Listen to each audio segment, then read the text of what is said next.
Fanatec Club Sport Shifter, or the SQV 1.5 to give it its proper title, has been around for a while, since 2013 to be exact. This shifter is still very highly regarded in the sim racing world, even by those who have left the Fanatec ecosystem for more exotic brands. It's now 2020 and a lot has changed in sim racing, but why do people still consider a 7-year-old shifter one of the best, if not the best shifter on the market? Let's find out.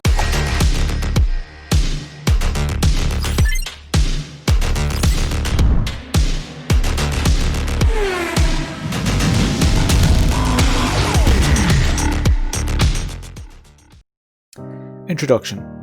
On the left you'll see all the sections in this review. If there's a particular section that you want to see, you'll find handy shortcuts to each section in the description below.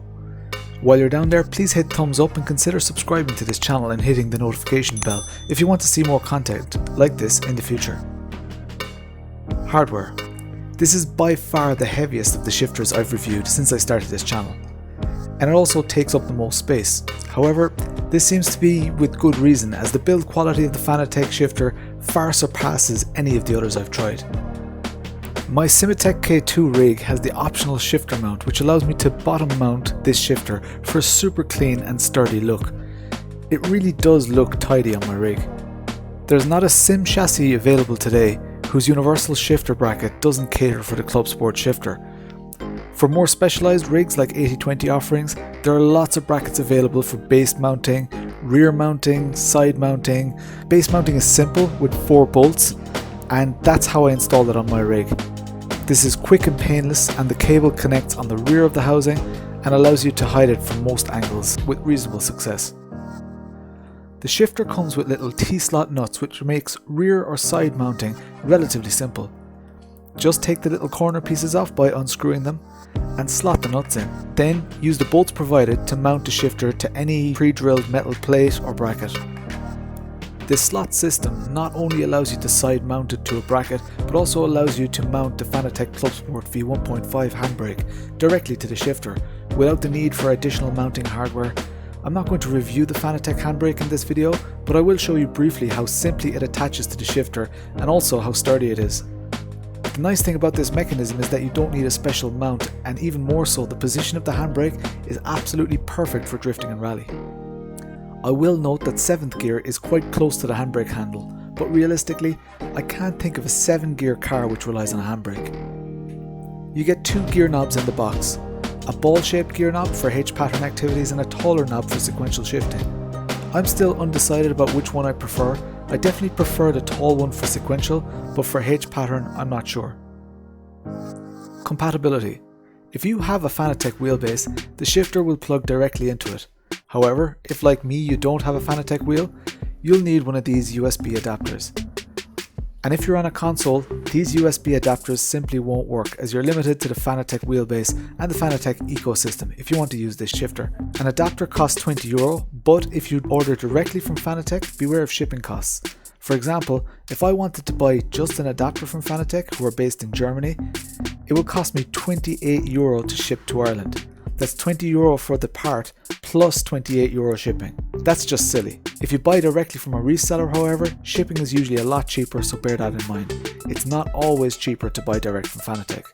The cable supplied with the shifter is an ideal length for connecting to your wheelbase, but if you are plugging into a USB adapter, you'll need a USB extension cable or a USB hub nearby, unless your PC happens to be close enough to where your shifter is mounted. I have a USB hub on my keyboard, and that works as a short-term solution. However, for the longer term, I'll be mounting to another hub behind my monitors to ensure that the cables are kept as manageable as possible. Software. Without any drivers, it's likely that your shifter will register constant input, so you really need to set it up properly before you can use it. Luckily, software setup is easy. Just download the latest drivers from the Fanatec website, then calibrate your gears using the supplied user interface and you're good to go. One thing worth noting is that if you also hook up a Fanatec handbrake using another USB adapter, the only way I could get them to play nicely together was by installing the handbrake first and then setting up the shifter. This was pretty odd, but it worked out in the end. I did it wrong several times by doing the shifter first then the handbrake. H-pattern. Shifting with this shifter is about as good as it gets in the current generation of sim racing hardware. The heavy construction means that the gear shifter needs some persuasion to get into gear, which is similar to a real world H shifter. There's a little slot at the side which takes an Allen key. This allows you to adjust the resistance on the throw of the gear lever. I highly recommend adjusting this and making the gear throw heavier than default because it really does set it apart from all the competition. I haven't had a single misshift after weeks of testing, and always feel confident about the next gear even though I'm not really thinking about where I'm pushing the gear lever. The shift is so solid and sturdy that you can see my rig's gearbox mount moving a bit under gear change. This movement isn't noticeable at all with weaker gearboxes. Sequential. Switching from H pattern to sequential is an absolute breeze. You can do it on the fly without any calibration, provided you've mapped the controls in your sim title of choice. The weight of this gearbox is nice and rewarding, gives a really good gear change when driving in sequential mode. The heavy gear lever makes it next to impossible to double shift by accident and gives a good sense of control. Usually with a product that tries to do two things, it's usually better at one than the other. Like in this case, H pattern and sequential, you'd think that it's going to be better at one than the other. But the Fanatec offering really does nail both of them really well, and I don't think that a piece of hardware in this price range can do any better.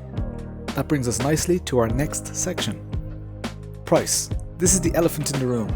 On paper it seems like a high number, €259. That's because it is one of the more expensive gear shifters on the market. Add €20 to that if you need a USB adapter too, and it becomes a fairly pricey bit of kit at €279. However, although price doesn't always reflect how good or bad a product is, the SQ 1.5 is an amazing piece of hardware, which I feel is very worth the premium that you need to pay if you want to have the privilege of owning one. If you can afford it, and if you want one of the best gear shifting experiences available to the consumer market, then the Club Sport Shifter SQ V1.5 is for you. I've put my affiliate link in the description below. If you use this link, you're still buying directly from Fanatec, but I get a small commission from making the sale. That helps me pay towards bills and all that kind of stuff that goes on around here. For example, this shifter, which I paid for myself, I did not get this sponsored. Final thought. This is the best H pattern shifter you can currently buy for the regular consumer market. It's not necessarily the best value, but if you have the money, you won't regret this purchase. That doesn't mean it's perfect though. This is a 7-year-old design, which admittedly has done extremely well to stay on its throne since its launch in 2013. But I feel that we face a big problem in the H pattern market. The thing is that you can live without a H pattern shifter. You can even live without a sequential shifter, and most steering wheels these days have paddle shifters. Couple that with the fact that any sim title allows you to use paddle shifters even though it's a sequential box or a H pattern box, that means that gear shifters have been largely ignored and accepted to be good enough or fit for purpose. If we look at the advances in pedal and wheelbase technology over the last 7 years, I cannot help but think that shifters have been left behind and may never catch up. We lack that feeling through our clutch and our gear shifters, meaning that misshifts, when they happen, serve as a somber reminder that you're just sitting at a simulator in your house. It's the exact opposite feeling that you get when you're driving a H-pattern car in anger with perfect heel-toe precision around a windy section of an iconic racetrack. You don't get a physical jolt of fear transferred from your clutch to your arm, rattling your bones to the point where you mentally apologise to the car. You get feedback that's even more empty than pressing a button to engage an electronic handbrake in a modern family car. This is less of an issue with the sequential shifting mode, but it's not Fanatec's fault either. It's a complex bit of feedback that we lack while in H-pattern mode, but it's one thing that's fundamentally missing from my sim experience, apart from the force feedback brakes. Misshifts aside, in real life there's a beautiful dance that happens in your gearbox that's incredibly rewarding when you engage a higher or lower gear and feel your differential being relayed the messages you're trying to send it. It's incredibly rewarding even if you're driving a slow car. In a simulator, you just have to trust that it all happens, and I get quite conscious of the fact that there's a lack of mechanical link to anything other than a circuit board. And that's just good enough for us, because less and less race cars actually use H patterns these days, and let's face it, it's probably not worth the research and development to push shifters that extra mile. Don't get me wrong, I'm extremely positive about this shifter. I'm just slightly disappointed that the goalposts for steering wheels and pedals keep shifting day by day, but the best shifter on the market is 7 years old. Sure, they've released some fancy coloured versions, but really it's just the same old shifter. I could be overthinking it, and I'm curious to hear your feedback in the comments below. I highly recommend this shifter, and I'm strongly considering giving it a permanent place on my rig. Please make sure that you hit thumbs up and subscribe to my channel if you haven't already done so. 70% of the people who watch my videos are not subscribed, but liking and subscribing helps YouTube to recommend this content to other sim racers like you. I'm Lawrence, thank you for watching this review. I'll chat to you later.